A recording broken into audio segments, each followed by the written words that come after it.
इस उससे पूछता है, लॉर्ड बीरस क्या हुआ? मैं काफी समय से देख रहा हूँ आप कुछ सोच में पड़े हुए हो। बीरस कहता है, मैं उन सेयंस के बारे में सोच रहा हूँ, गोकू और ब्रोली। विस पूछता है, ऐसा क्यों माय लॉर्ड?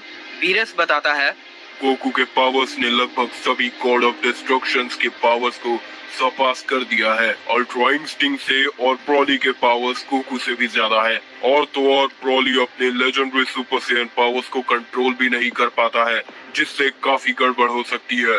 विस कहता है, आपने सही कहा लॉर्ड बीरस, क्या आप उस सेयन ब्रोली को ट्रेन करना चाहते हैं? बीरस कहता है, नहीं विज, मैं इन दोनों परेशानियों को खत्म करना चाहता हूँ, क्योंकि सन गोकू की वजह से हम टूर्नामेंट ऑफ पावर में शामिल हुए थे। वीज कहता है, लॉर्ड बीरस क्या आप भूल चुके हैं कि गोकू किंग ऑफ एवरीथिंग का दोस्त है? बीरस कहता है, बिल्कुल भी नहीं विज, इसीलिए मैं सोच रहा हूँ, पता नहीं मुझे क्या करना चाहिए। तभी बीरस प्लैनेट पर कोई टेलीपोर्ट करता है जिसके पावर को ना तो बीरस और ना ही विज सेंस कर पाते हैं। वो मोरो था जो कहता है, देखा जाए तो लाखों साल बीत चुके हैं और आखिरकार तुमसे फिर मुलाकात हो ही गई बीरस। बीरस मुड़कर देखता है कि ये किसने कहा। बीरस मोरो को पहचान लेता है। बीरस और विज दोनों ही मोरो को देखकर हैरान हो जाते हैं। बीरस घबराते हुए पूछता है, मोरो, तुम इस जगह कैसे पहुँचे? मोरो बताता है, ये बहुत लंबी कहानी है। मैं अपने कुछ पावर्स को रिकवर कर पाया था गोकू को बचाने के लिए। मोरो कहता है, ज्यादा घबराओ नहीं बीरस, सब कुछ हिसाब किया हुआ है और जिस जगह में हम उन्हें लॉक करेंगे हम उस पे ये लगा देंगे। मोरो तभी एक ब्रोकन स्वॉर्ड निकालता है एक एनर्जी स्पेयर से। बीरस पूछता है, ये क्या है? वीज घबराते हुए कहता है, क्या ये वही है जो मैं सोच रहा हूँ? मोरो कहता है, तो तुम्हें याद है, खैर ये इंफॉर्मेशन भी ऐसी है जो सिर्फ एंजल्स पोजेस करते हैं। बीरस पूछता है, ये क्या है विज? वीज बताता है, ये एक कर्स्ड सील है। इसमें इतना नेगेटिव एनर्जी है कि किंग भी वहाँ से एस्केप नहीं कर सकता जहाँ ये लगा हो, और कोई भी इसे बाहर से हटाने की कोशिश करे तो वो जलकर राख बन जाएगा। बीरस खुश होके कहता है, ये तो कमाल है। तो अब हम किसका इंतजार कर रहे हैं? चलो इसे अब शुरू करते हैं। मैं उन सेयंस गोकू और ब्रोली को और ज्यादा ताकतवर। बीरस उनसे बात करना शुरू करता है। मैं सन गोकू और ब्रोली के बारे में सोच रहा था और मैंने ये फैसला किया है, मैं उन्हें टाइम चेम्बर में लॉक कर दूंगा। गोहान कंफ्यूज होके पूछता है, ये आप क्या कह रहे हैं? मेरे फादर ने हम सबको टूर्नामेंट ऑफ पावर में बचाया था। बीरस गुस्से में कहता है, टूर्नामेंट जो उसने ही क्रिएट करवाया था। वेजिटा, क्या तुम यूनिवर्स 7 के नंबर 1 बनना चाहते हो? तभी वीज कहता है, मैंने जहाँ तक इन्वेस्टिगेट किया है, यहाँ पर जितने भी सेयंस हैं वो गोकू की वजह से ही यहाँ पहुँचे हैं। वो सभी इस टॉपिक पर काफी लंबी डिस्कशन करते हैं। 2 घंटे बात करने के बाद वो सभी गोकू को टाइम चेम्बर में लॉक करने के लिए मान जाते हैं। बीरस कहता है, तो तुम सब तैयार हो? हम सभी ही गोकू पर अटैक करेंगे। बीरस वीज से गोकू को लोकेट करने के लिए भी कह देता है। विज अपने स्टाफ का यूज करता है गोकू को लोकेट करने के लिए और थोड़ी ही देर में उसे लोकेट भी कर लेता है। विज बताता है, लॉर्ड बीरस, गोकू अभी ब्रोली के प्लेनेट में है और वो दोनों ही ट्रेनिंग कर रहे हैं। बीरस कहता है, मैं ये होने नहीं दे सकता, आज हम उन्हें खत्म कर देंगे। सभी ब्रोली के प्लेनेट जाने लगते हैं। उनके वहाँ पहुँचने के बाद गोकू उनके पास आता है। हे दोस्तों, तुम सब यहाँ क्यों आए? गोकू अपनी बात पूरी नहीं कर पाता है क्योंकि तभी बीरस उसे एक स्ट्रॉन्ग पंच देता है। गोकू चट्टानों को तोड़ते हुए दूर जाकर गिरता है। बीरस ऑर्डर देता है, अटैक करो, उन्हें ट्रांसफॉर्म करने का मौका भी मत दो। गोहान और वेजिटा दोनों से लड़ते हैं उनके बेस फॉर्म में ही, लेकिन तब भी उन्हें ओवर पावर करने में स्ट्रगल कर रहे थे। बीरस गोकू से लड़ने जाता है और गोकू किसी तरह सुपर सैयन ब्लू में ट्रांसफॉर्म कर जाता है। गोकू बीरस को एक पंच मारकर जमीन में गिरा देता है, जिससे जमीन भी डिस्ट्रॉय हो जाता है। गोकू कहता है, मुझे समझ नहीं आ रहा है उन्हें आखिर हो क्या गया है, वो हमें मारना क्यों चाहते हैं, पर मैं उन्हें ऐसा नहीं करने दूंगा। गोकू स्पीड से जाता है, गोहान और वेजिटा पर अटैक करता है। गोकू फिर ब्रोली से कहता है, ब्रोली पीछे मत हटो और पूरी ताकत बाहर लाओ, सारी ताकत लगाकर लड़ो वरना हम नहीं बच पाएंगे। ब्रोली गोकू की बात मानते हुए लेजेंडरी सुपर सैयन में ट्रांसफॉर्म करने लगता है। पूरा प्लैनेट उसके पावर की वजह से हिलने लगता है। प्लैनेट के चारों तरफ से लावा निकलने लगता है। ब्रॉली फिर अपना ट्रांसफॉर्मेशन फिनिश कर लेता है, जिसके बाद वो जिसे देखता है उस पे अटैक कर देता है और वो पहले पीरस को ही देखता है और उस पे अटैक करने बढ़ता है। पीरस उसके अटैक्स ब्लॉक कर रहा था, लेकिन ब्रॉली के पंचेस में इतने पावर थे कि वो उसे हर पंच से पीछे भेजे जा रहा था। पीरस कहता है, मैं ऐसा नहीं चाहता था, तुम बस एक सैयन हो जो एक गॉड के पावर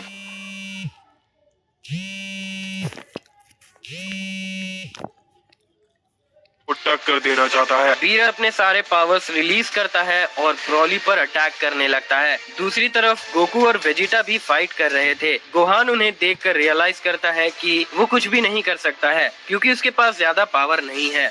गोहान के अंदर इस बात का गुस्सा भरने लगता है कि वो कमजोर है, जिससे वो बीस्ट मोड को अचीव कर लेता है। दूसरे सभी गोहान की इस ट्रांसफॉर्मेशन को देखकर शॉक हो जाते हैं।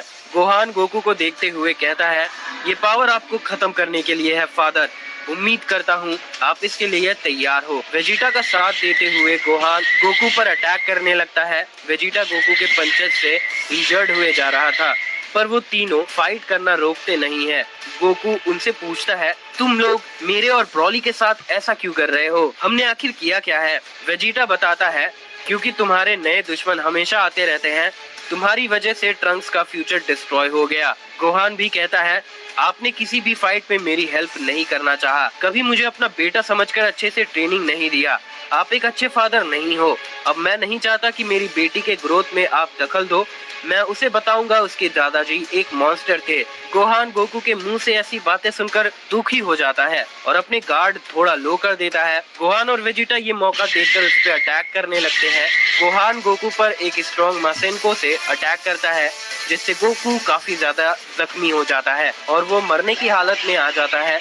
इससे गोकू अपने बेस फॉर्म में वापस आ जाता है। दूसरी तरफ हम देखते हैं कि ब्रॉली और पीरस की फाइट में ब्रॉली पीरस को हरा रहा था, जो सबसे स्ट्रॉन्गेस्ट गॉड डिस्ट्रॉयर है। पीरस कहता है, इसीलिए मैं घबरा रहा था, पर देखते हैं तुम्हें ये कैसा लगता है।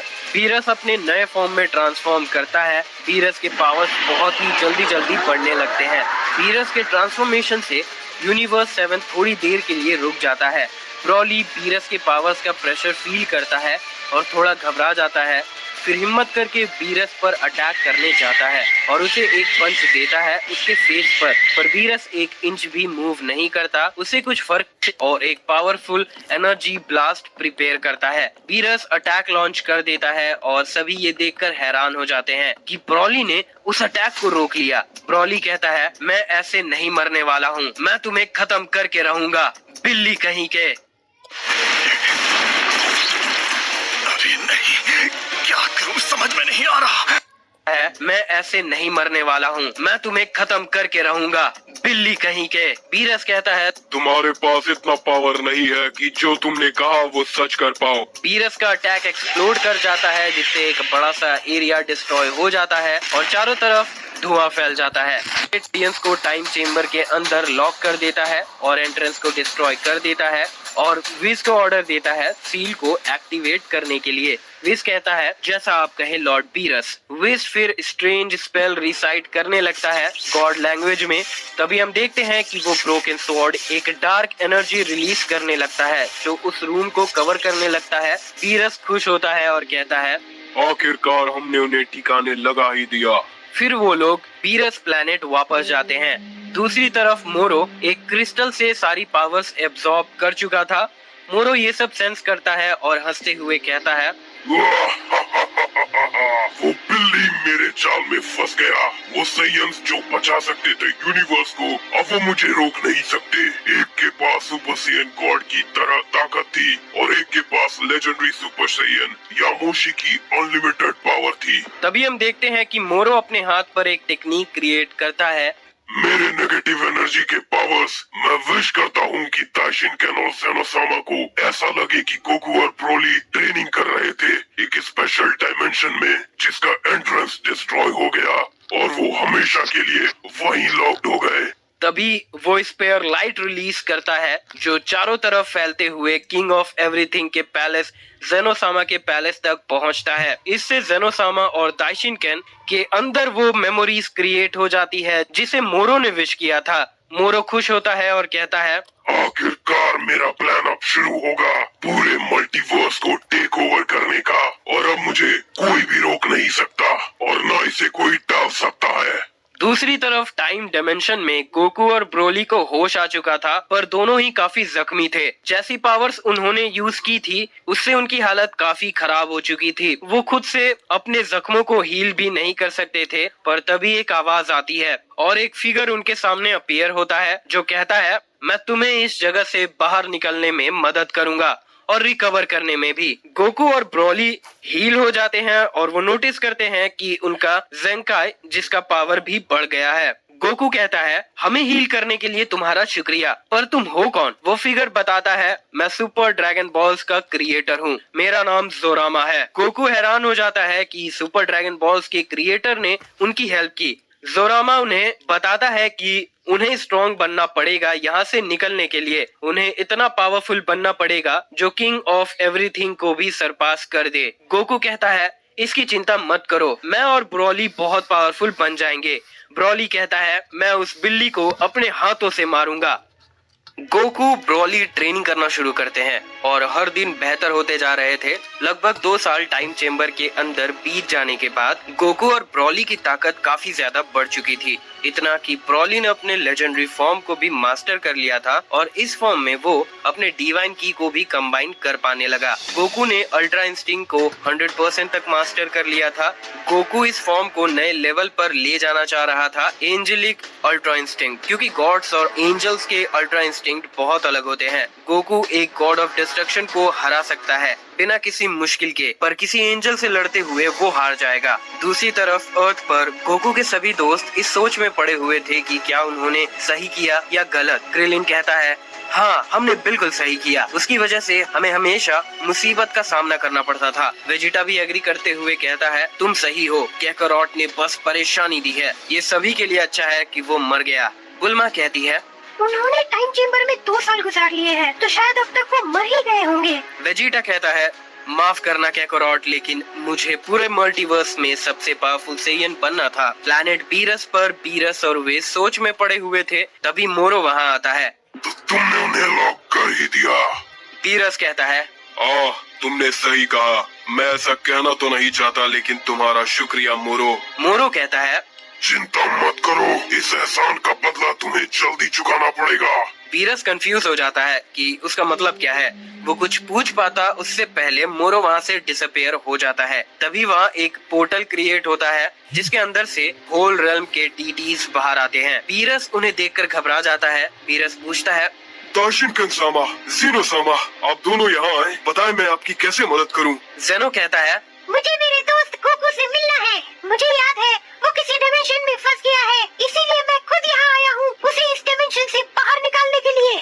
बीरस घबराते हुए कांपने लगता है क्योंकि उसने सोचा था कि दाइशिनकेन उस डायमेंशन को खोलने का ट्राई करेगा। विस कहता है, ठीक है, तो फिर हम प्लैनेट अर्थ चलते हैं। दाइशिनकेन कहता है, चिंता मत करो विस, हम वहाँ अकेले जा सकते हैं। दाइशिनकेन, ज़ेनोसामा और उसके गार्जियंस प्लैनेट अर्थ जाने लगते हैं। बीरस डरते हुए विस से कहता है, अब क्या होगा अगर ज़ेनो-सामा को पता चल गया कि उनके एक लौते दोस्त के साथ हमने ऐसा किया, तो वो पूरे यूनिवर्स को ही खत्म कर देंगे।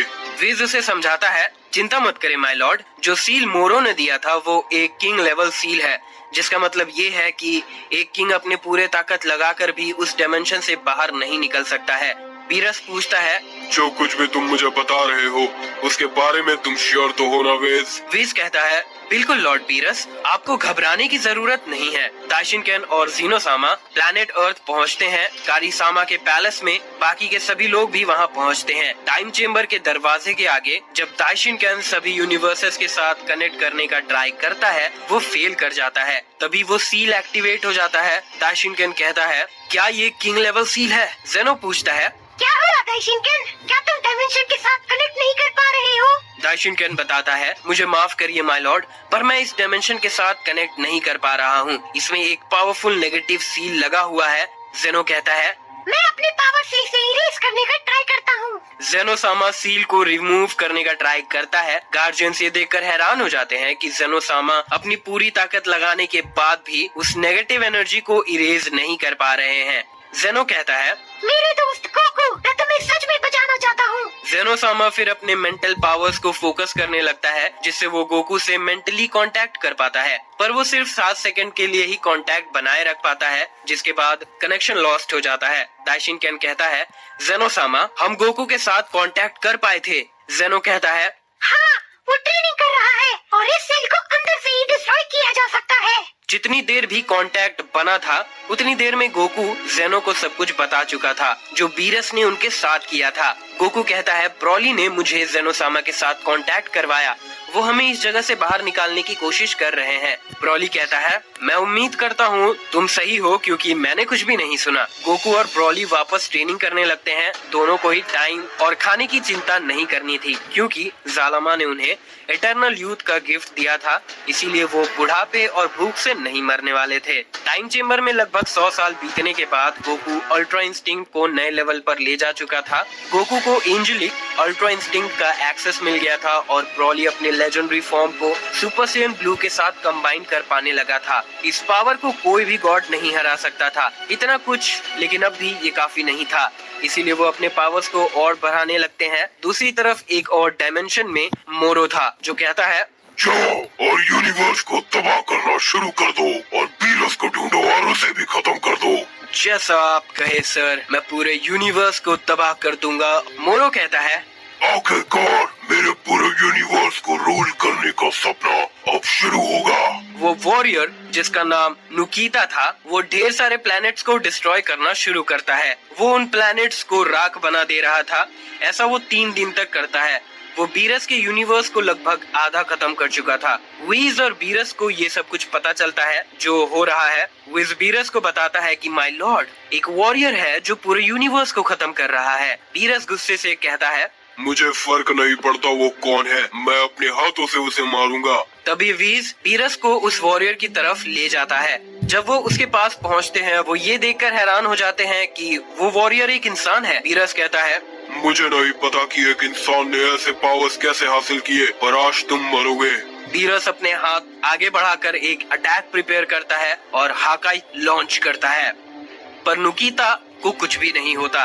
ये देखकर वीज और बीरस दोनों ही हैरान हो जाते हैं। नुकीता पूछता है, क्या मुझे मर जाना चाहिए था? बीरस कहता है, मैं तुम्हें अपने हाथों से मारूंगा। नुकीता कहता है, देखते हैं क्या तुम्हारे पास इतनी ताकत है। बीरस नुकीता पर अटैक करने लगता है, पर नुकीता अपने सारे पंचेस डॉज कर ले रहा था और बीरस को ही पंचेस देता है और हर एक पंचेस के साथ वो अपनी पावर्स बढ़ा रहा था। नुकीता बीरस के फेस पर पंच मारता है और बीरस दूर जाकर गिरता है। नुकीता बीरस से कहता है, तुम्हें ट्रांसफॉर्म कर लेना चाहिए वरना मैं तुम्हें खत्म कर दूंगा। बीरस हैरान हो जाता है कि नुकीता को उसके ट्रांसफॉर्मेशन के बारे में कैसे पता। बीरस ट्रांसफॉर्म करने लगता है, जिसके बाद बीरस कहता है, उम्मीद करता हूँ तुम इसके लिए तैयार हो, क्योंकि जब मैं ट्रांसफॉर्म करता हूँ मैं पीछे नहीं हटता। बीरस नुकीता के सामने जाता है और उस पे ढेर सारे की ब्लास्ट करने लगता है और कहता है, मुझे कम समझने की भूल करने से यही होता है। एक बड़ा सा एक्सप्लोजन होता है, लेकिन इन सब के बाद भी एक आवाज सुनाई देती है। नुकीता कहता है, ये कोई रियल अटैक नहीं था,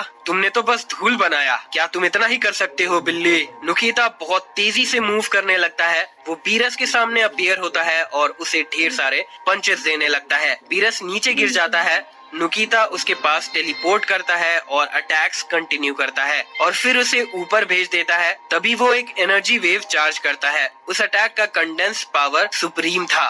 बीरस अटैक को डॉज करने का ट्राई करता है, पर ये नामुमकिन था। बीरस उस अटैक से हिट हो जाता है।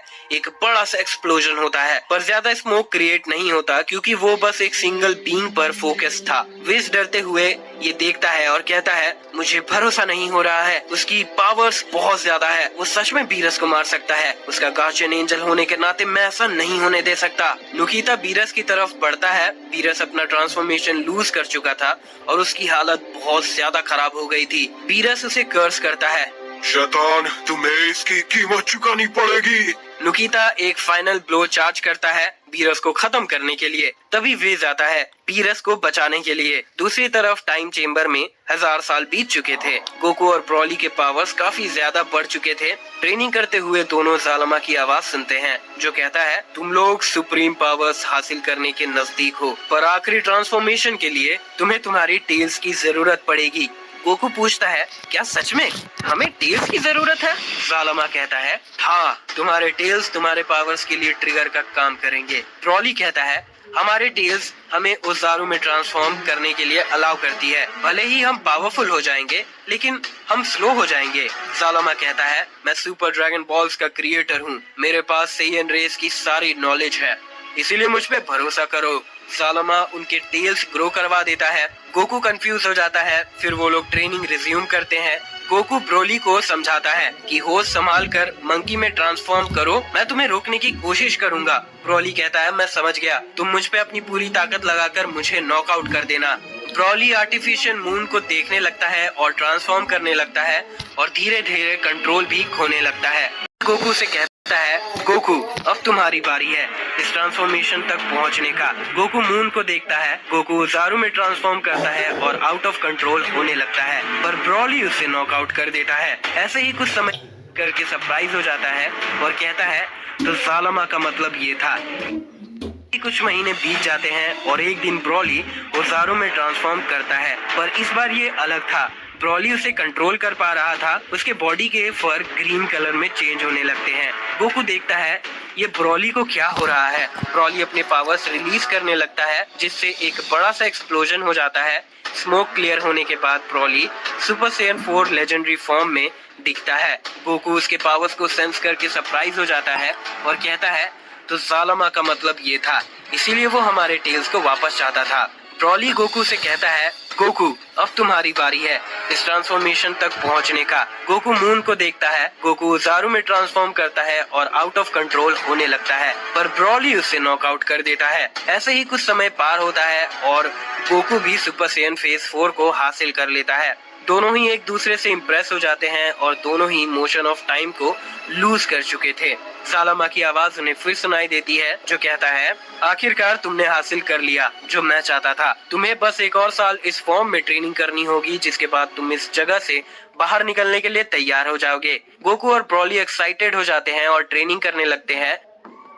दूसरी तरफ नुकीता और विज के बैटल में नुकीता यूनिवर्स 7 के एंजल को हरा रहा था। विज को भरोसा भी नहीं हो रहा था कि एक इंसान इतना पावरफुल कैसे हो सकता है। इसने मुझे तुरंत ही हरा दिया, अब मुझे मेरे स्टाफ का यूज करना पड़ेगा। विज ऐसा ही करता है। वो अपने स्टाफ का यूज करके टाइम को थोड़ा पीछे करने का ट्राई करता है, पर यहाँ एक बहुत ही सरप्राइजिंग चीज रिवील होती है। वो वॉरियर डिमेंशनल आई पोजेस करता था, इसीलिए जब विज टाइम को पीछे करने का ट्राई करता है, नुकीता अपने आइस का यूज करके उसे काउंटर अटैक करता है। नुकीता कहता है, तुम मुझसे बच नहीं सकते, आज तुम्हारे मरने का दिन है। विज घबरा जाता है कि अब उन्हें कोई बचा नहीं सकता। बीरस और विज सारी उम्मीद खो चुके थे और अपने मौत को स्वीकार कर लेते हैं, पर तभी उनके बचने की उम्मीद उनके सामने आती है। ग्रेट हाई प्रीस्ट बैटलफील्ड में आ जाता है। वो नुकीता को एक पंच देता है। नुकीता के लिए उसके पावर्स अनएक्सपेक्टेड थे और वो दूर जाकर गिरता है। दाइशिंकन बीरस और एक इमरजेंसी मीटिंग अरेंज करूंगा सभी गॉड्स ऑफ डिस्ट्रक्शन और उनके एंजल्स के लिए, और संभल कर रहना। विज कहता है, बिल्कुल फादर, हम तैयार रहेंगे, और विज को लेके बीरस प्लैनेट जाने लगता है। वापस जाते हुए विज बीरस को वो सब कुछ बताता है जो उसने हाई प्रीस्ट के साथ बात की। बीरस शॉक्ड हो जाता है कि मोरो ऐसा बीइंग है जिसके पावर से हाई प्रीस्ट भी डरता है। दूसरी तरफ मोरो के प्लैनेट में नुकीता पहुंचता है। मोरो कहता है, तुम वापस आ गए, क्या इसका मतलब तुमने यूनिवर्स 7 में केओस फैला दिया? नुकीता कहता है, आपने सही कहा माय लॉर्ड, पर मुझे आपको कुछ बताना है और ये शायद आपको अच्छा ना लगे। मोरो पूछता है, तुम्हारे मिशन में क्या हुआ था? तुम अपने पावर से एक गॉड और एक एंजल को आसानी से हरा सकते हो।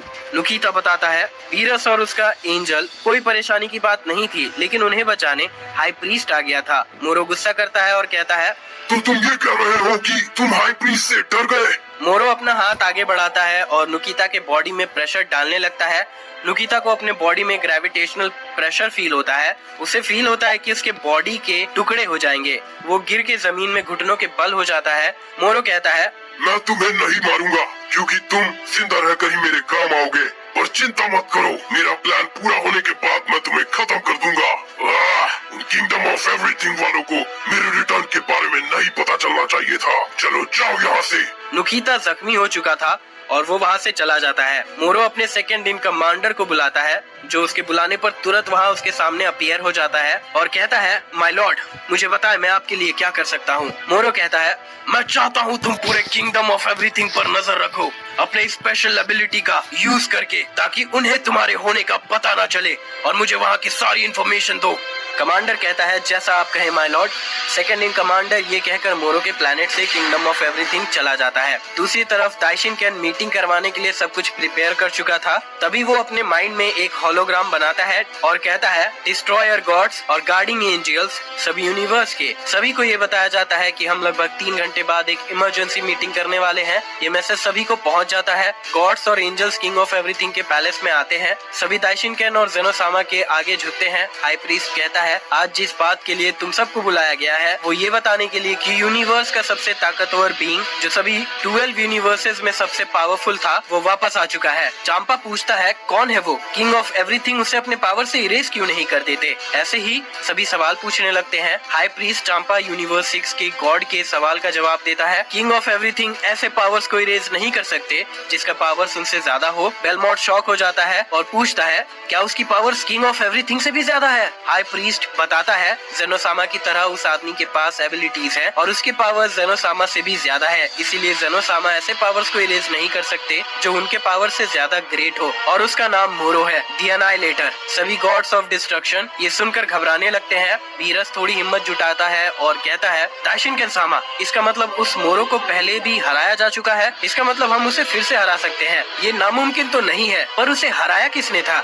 हाई प्रीस्ट कहता है, तुमने सही कहा बीरस, मोरो को लाखों साल पहले हरा दिया गया था और उसे जिसने हराया था वो एक सेयन रेस का था। उसका नाम यामोशी था। वो पहला लेजेंडरी गॉड था। उसके पावर्स इतने ज्यादा थे कि जो किंग ऑफ एवरीथिंग नहीं कर पाया उसने वो अचीव कर लिया। उसने मोरो को हरा दिया था। बीरस ये सुनकर एक शॉक स्टेट में चला जाता है और अपने मन में कहता है, इसीलिए मोरो ने हमारी मदद की थी सन गोकू और ब्रॉली को टाइम चेम्बर में लॉक करने के लिए अपने डिवाइन सील से। वो हमें हर तरफ से हराना चाह रहा था। तभी चांपा कहता है, अगर मोरो को एक सेयन ने हराया था तो हम सन गोकू को इसके बारे में क्यों नहीं बता देते और उससे मदद करने के लिए भी कहते हैं। हाई प्रीस्ट बताता है, हम ऐसे करना चाह रहे थे, पर बदकिस्मती से गोकू जो यामोशी के ब्लड लाइन का है वो दूसरे डायमेंशन में लॉक है ब्रॉली के साथ, जिसमें यामोशी का खून है। बेलमोट कहता है, अगर वो 2 सेयन्स ही हमारी आखिरी उम्मीद है तो हमें उन्हें उस डायमेंशन से बाहर निकालने के लिए कोशिश करनी चाहिए। हाई प्रीस्ट बताता है, उन्हें बहुत ही पावरफुल नेगेटिव एनर्जी से सील किया गया है, जिसे जेनोसामा भी अपने पावर्स का यूज करके इरेज नहीं कर पाए थे। बीरस कहता है, हम गॉड डिस्ट्रॉयर्स हैं, हम उसे हरा सकते हैं, हम उसे डरने वाले नहीं हैं। क्यूटेला कहता है, बीरस ने सही कहा, हम गॉड डिस्ट्रॉयर्स बने जिसका मतलब हम स्ट्रॉन्ग है, हमें कमजोर समझना मोरो की भूल होगी। पैलेस के टॉप पर मोरो का कमांडर ये सब कुछ देख और सुन रहा था। वो हंसते हुए कहता है, उन गॉड्स को लगता है कि वो हमें हरा सकते हैं? बेवकूफ, मोरोसामा के जनरल्स जो हमारे साथ नहीं है वो ही इन्हें हरा देंगे। तभी जेनोसामा अपने थ्रोन से उठकर खड़ा होता है और कहता है, जिस सिचुएशन से हम गुजर रहे हैं इसमें सभी 12 यूनिवर्सेस खतरे में हैं और हमें इनका गार्जियंस होने के नाते कुछ भी खराब होने से रोकना होगा। हाई प्रीस्ट पूछता है, क्या आपने कुछ सोचा है जेनोसामा? जेनो कहता है, जब मोरो हम पे नेगेटिव एनर्जी से अटैक करेगा हम भी नेगेटिव एनर्जी से काउंटर अटैक करेंगे, हम पीछे नहीं हटेंगे। हाई प्रीस्ट कहता है, आप किंग ऑफ एवरीथिंग हैं, लेकिन फिलहाल के लिए हम ट्रेनिंग करेंगे और जब आपकी इजाजत हो मैं खुद आपके नेगेटिव एनर्जी को एक्टिवेट करने में हेल्प करूंगा। सभी गॉड्स और एंजल्स उन्हें बो करते हैं और वहाँ से चले जाते हैं। सेकंड इन कमांडर ये सब कुछ सुन चुका था, जो कहता है, तुम अपने नेगेटिव एनर्जी से हमारा सामना करोगे, कमाल है, लेकिन देखते हैं क्या ये तुम्हारे लिए काम करेगा। वो कमांडर जेनोसामा के पैलेस से वापस चला जाता है। उसके जाने के बाद जेनोसामा दाइशिन कैन के पास जाता है और कहता है, मैं जानता हूँ तुमने नोटिस नहीं किया होगा, इसलिए मैंने मेंटल पावर का यूज किया। हम पर मोरो का जनरल नजर रखे हुए था। हाई प्रीस्ट पूछता है, जेनोसामा आप इसके बारे में इतना श्योर कैसे हो सकते हैं? जेनोसामा बताता है, क्योंकि उसके एनर्जी को मैं पहचान गया था, जबकि वो अनडिटेक्टेबल था। लाखों साल पहले मैंने उससे फाइट की थी और मैं गलत नहीं हूँ तो वो गेंजी था, अबॉमिनेशन का second in commander. High priest कहता है तो फिर माय लॉर्ड आपको उस बीइंग को रिलीज करना होगा। वो गॉड टाइम के शुरुआत से सील्ड है, अगर उसे रिलीज कर दे तो मुझे नहीं लगता कि उसे कोई भी चीज हरा पाएगा। जेनो कहता है पहले हम उससे बात करेंगे क्योंकि लेजेंडरी गॉड यामोशी के बारे में लाखों सालों से किसी ने नहीं सुना। अब हमारे पास एक यही रास्ता है, हमें उस पर भरोसा करना होगा। हाई प्रीस्ट कहता है मैं समझता हूँ माय लॉर्ड, 12 गॉड्स और 12 एंजल्स के साथ हम तैयार रहेंगे। जेनो कहता है मैं तुम पर भरोसा करता हूँ। 1 साल पूरा हो चुका है, हमने अपने नए ट्रांसफॉर्मेशन को पूरी तरह से मास्टर कर लिया है, ये अब बेस स्टेट की जैसा लग रहा है। जालमा कहता है मैं इम्प्रेस हूँ,